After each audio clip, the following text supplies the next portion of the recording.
sejam bem-vindos a mais um vídeo e hoje nós iremos falar a respeito da vida de Gideão. Gideão, ele foi um homem marcado, conhecido por ser escolhido por Deus para o cumprimento de uma missão, mesmo que ele próprio ou até mesmo a sociedade, muito provavelmente, o considerassem como improvável. Mas para conhecer a história melhor de Gideão, pelo menos um pouco mais, a gente vai precisar ler alguns versículos. Então o anjo do Senhor lhe apareceu e lhe disse: O Senhor é contigo, homem valoroso. Mas Gideão lhe respondeu: Ai, Senhor meu, se o Senhor é conosco, por que tudo isso nos sobreveio? E que é feito de todas as suas maravilhas que nossos pais nos contaram, dizendo: Não nos fez o Senhor subir do Egito? Porém agora o Senhor nos desamparou e nos deu nas mãos dos midianitas. Então o Senhor olhou para ele e disse: Vai nesta tua força, e livrarás a Israel das mãos dos midianitas. Porventura não te enviei eu? E ele lhe disse: Ai, Senhor meu, com que livrarei a Israel? Eis que a minha família é a mais pobre em Manassés, e eu o menor na casa de meu pai. E o Senhor lhe disse: Porquanto eu hei de ser contigo, tu ferirás aos midianitas como se fossem um só homem.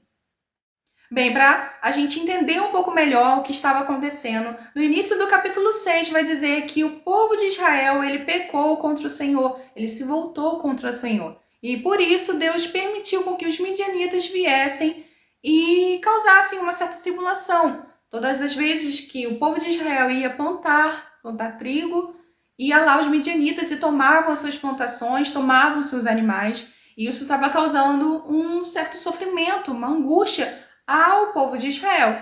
E o Gideão, ele vai olhar para aquela situação e vai indagar ao Senhor. Como o Senhor está permitindo com que isso aconteça diante daquilo que o Senhor estava relatando a ele? Como que o Senhor permite isso, sendo que o Senhor é aquele que livrou e tirou o povo de Israel das mãos dos egípcios? Então, diante desse fato, ele estava demonstrando ao Senhor que não estava aceitando aquela situação. E Deus vai dizer: vai nessa força, que eu irei usar você para uma missão, para livrar o povo de Israel das mãos dos midianitas. E só que aí entra um contexto, entra uma situação, um caso, de que Deus vai o considerar como um homem valoroso, como a Bíblia fala. E o que é ser valoroso?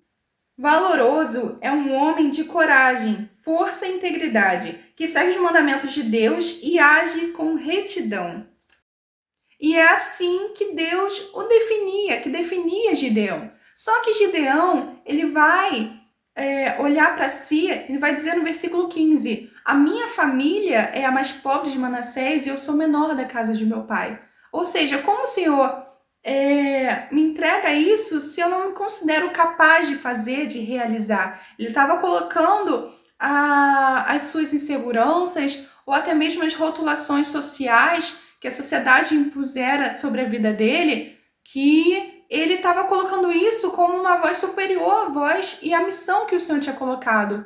Sendo que, a partir do momento que ele deixa essas vozes, se sobressaírem sobre a vida dele, ele aceita a missão dele e a vida dele é transformada. Só que até isso acontecer, Gideão ele vai colocar Deus à prova, não uma, não duas, mas 3 vezes.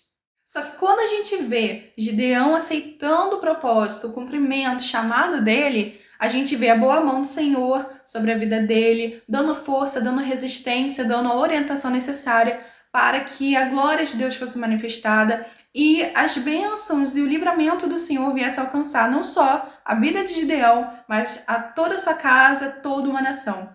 Então, que nós venhamos a pegar também esse exemplo para nossas vidas, que não venhamos a deixar as vozes, as rotulações sociais, aquilo que a sociedade nos chama, nos considera, as nossas inseguranças, deixar isso nos limitar e aceitar o propósito, os planos de Deus nas nossas vidas e impedir com que isso se cumpra, as obras do Senhor se cumpram em nossas vidas.